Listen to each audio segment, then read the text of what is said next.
3. So we're going to now move into this microscopic anatomy of smooth muscle, and then we're going to compare it to skeletal muscle. I'm going to draw some stuff up. Okay, so some first things that we can note, that's a nucleus right there. Some first things that we can note, we have a different orientation of structure, how they're set up differently. So we know with skeletal muscle, we have this nice orientation of muscles and then these bounded muscle fibers called fascicles, and then individual muscle fibers. And we know that these muscle fibers fused when they were myoblasts, and now they're these long individual muscle fibers. So that's what we've seen before. Now as we switch to smooth, we want to look at this one muscle cell. So instead of being fused, they're uninucleated smaller cells, and these are called spindle cells. So the first thing that we know is that the fibers are smaller than skeletal muscles, and they're made up of these individual cells called spindle cells. Let's do some more stuff we already know. We know that we had an epimysium, a paramysium, and an endomysium. For our skeletal muscle, here we only have an endomysium. So remember, we don't have these fascicles. These smooth muscle cells aren't these long fibers like they are in skeletal muscles. So they don't need to be in these nice connective tissue wrappers with the organization like skeletal muscles do. But it does have an endomysium. And then it's also in two sheets. So this is a layer of smooth muscle cells. So that's a bunch of these muscle cells all around. And what we want to see is that we have a circular layer of muscle and we have a longitudinal layer. So when you contract the longitudinal layer,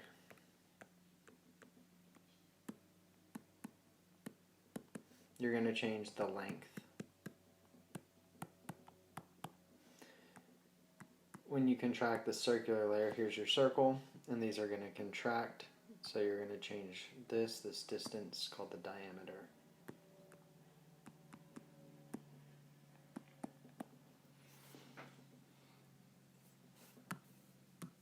Okay, so we've seen this before. We've seen this neuromuscular junction. This is our skeletal muscle. So for smooth muscle, we have an unstructured neuromuscular junction. This is called a diffuse junction. So we had neuromuscular junction for skeletal muscle, and now we have a diffuse junction for smooth. Diffuse junctions, instead of having these somatic motor neurons with these synaptic end bulbs with our stored neurotransmitter, instead we're going to have a different type of motor neuron called an autonomic motor neuron, because we're working with our autonomic nervous system, which we'll get into this week. And these autonomic motor neurons, instead of having these endings, these axons with these synaptic vesicles, instead we have our vesicles located in these swellings along our autonomic motor neuron, and these are called varicosities. These swellings are called varicosities. So we see that our neurotransmitter being delivered is a little bit differently. We also know that for our neuromuscular junction, we had one neuron per one skeletal muscle fiber, because this whole long fiber is all going to be stimulated if we get an action potential. With smooth muscle, and the other thing to note is that ACH is always saying contract, so it's always excitatory. With smooth muscle, you can have different motor neurons. So I could have an inhibitory motor neuron, or I could have an excitatory motor neuron. And so these are going to have different neurotransmitters, and depending what signal is coming from the nervous system, I'll either excite or inhibit this smooth muscle. So instead of having just my receptors on this modified sarcolemma, this motor end plate like in skeletal, I'm going to have receptors all over my sarcolemma. So, things to note, what's different? The neurons are different. We have autonomic versus somatic motor neurons. We have varicosities instead of these synaptic end bulbs. We still have vesicles with neurotransmitter. Nothing's different about that. We have receptors all over the sarcolemma instead of just at this modified motor end plate. We don't have these T-tubules or these terminal cisternae. We have a less developed sarcoplasmic reticulum. And then the last thing that we want to see is this membrane isn't flat like that. Instead it has these dips. And in these dips we concentrate calcium. So we don't store it because you store things inside the cell. All this is outside the cell. This would be inside the cell. So we concentrate extracellular calcium in these little indentations called calveoli. So the way I like to think of these calveoli, I've used this example. If you've ever seen or visited San Francisco, then you have San Francisco here on this part, and then you have the Big Bay, and then you have some other places. The other places don't really matter, right? But we know we have this bay, and we know we have the Golden Gate Bridge connecting them. So we know that ships come in and out of this bay all the time. Import, export, bringing stuff in, bringing stuff out. So now if I get rid of that bridge, and now I change this into the sarcolemma of our smooth muscle cell, I can store all this calcium. Not store, concentrate. So just like a ship isn't forced to stay right here, this boat can leave underneath the Golden Gate Bridge and go out into the Pacific Ocean. Just like that, our calcium could leave and float off and diffuse into the interstitial space. But we will concentrate this calcium. So calcium is concentrated, not stored in calveoli.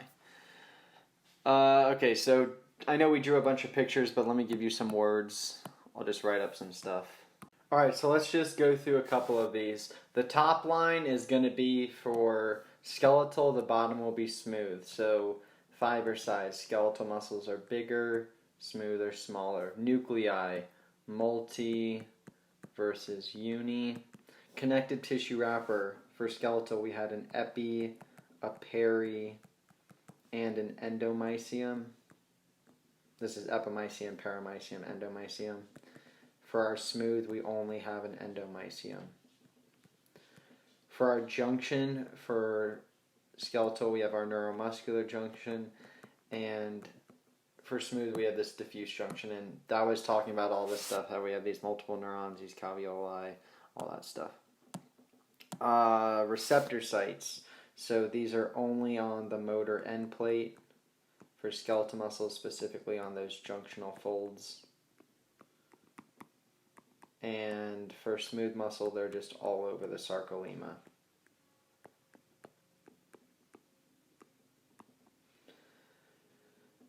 Neurons. So we have a somatic motor neuron for skeletal, and there's only one of them. And then we're going to have autonomic motor neurons for smooth, and you can have multiple. Calcium, we have it stored in the sarcoplasmic reticulum for skeletal, and we have it concentrated, extracellular calcium, concentrated in smooth. Myofilament arrangement, we have sarcomeres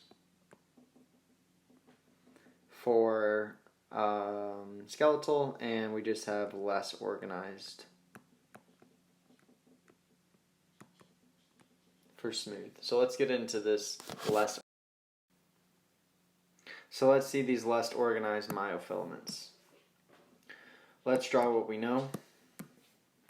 What we know are sarcomeres, thin, thin, thin, thin, with a thick like this, heads on the ends.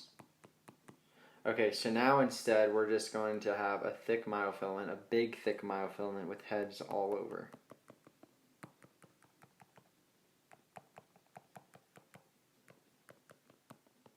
And then we have thin myofilaments, small segments of thin myofilaments all over. So these are still going to pull in, but we don't have an M line because we don't have a sarcomere. They're just going to pull in.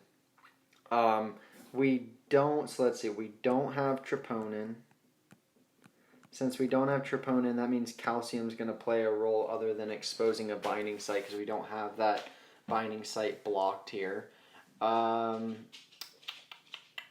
There is tropomyosin, a check for tropomyosin.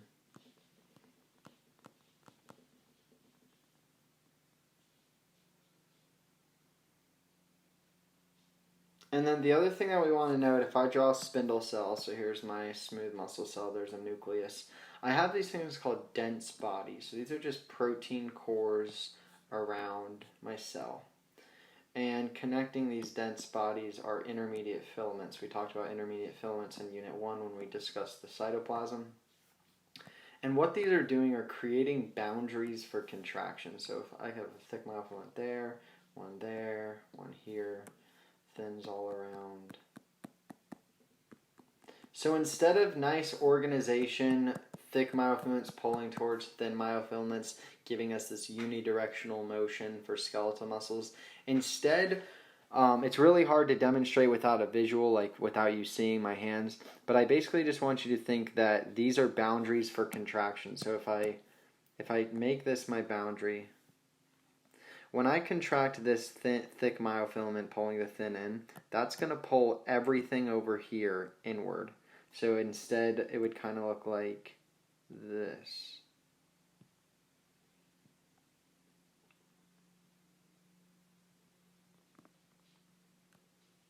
Trying to get these right.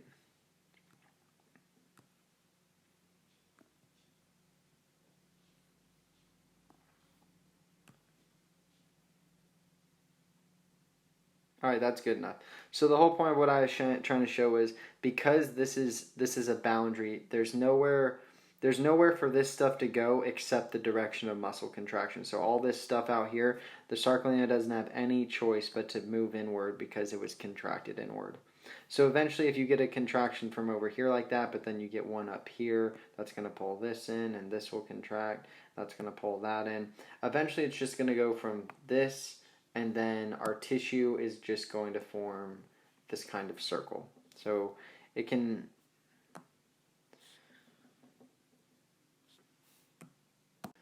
That's all I'm going to say about this right now.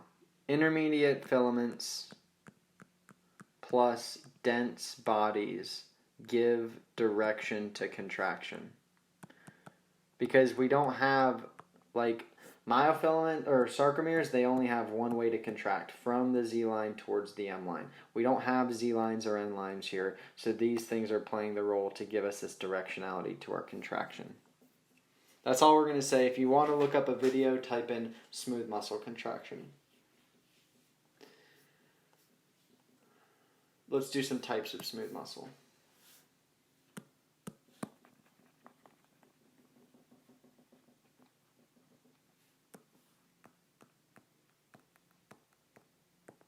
So we'll talk about two types of smooth muscle. We have visceral and multi-unit.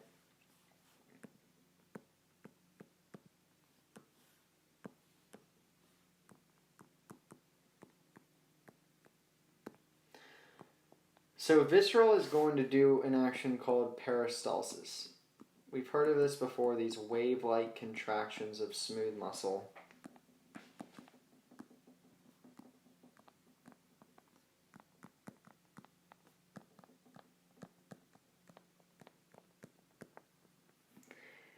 And the way this works is how are we getting wave-like contractions? So if this is my organ, I get contraction here, contraction here, contraction here, contraction here, contraction here. And if it's the longitudinal layer, I'm going to contract and this is going to get shorter. It's going to pull in like that. And then if I contract my circular layer, my diameter is going to change, so it'll shrink like that. So I get this wave-like peristalsis, and I would video peristalsis so you can see the wave-like contractions. And the reason why this can contract like this is because these cells have these junctions, these communicating junctions. I'll give you a sec to think of another way to say that. They have these communicating junctions, also called gap junctions. So these gap junctions are communicating the message that says you need to contract. So these gap junctions are taking this message that's saying contract, and moving it to the next cell, and it's saying contract, and that same message is going through the gap junctions. So it just goes like that.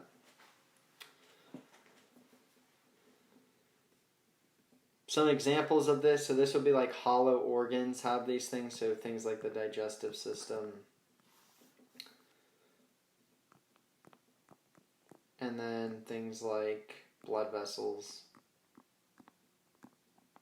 they'll contract in this fashion.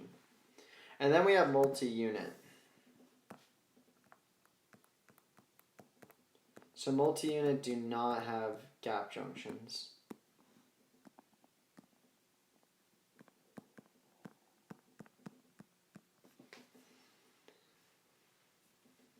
then some different examples that he gave. This is going to contract more like skeletal muscle. So that's just like a note that he said. It doesn't mean that they have sarcomeres or anything. We're just saying like it's all going to contract at once, and it's not going to have this separation of contraction like we do because of those gap junctions. So some examples were that smooth muscle in our hair, the erector pili, or I should say near our hair follicle. Some large airways in the lungs.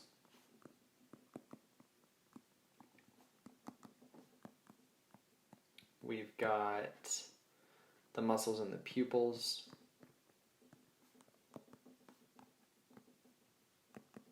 And some large arteries. So now we've got the anatomy down. We've shown some different anatomy of how smooth muscle acts. And now we want to see how the contraction is different compared to skeletal muscle.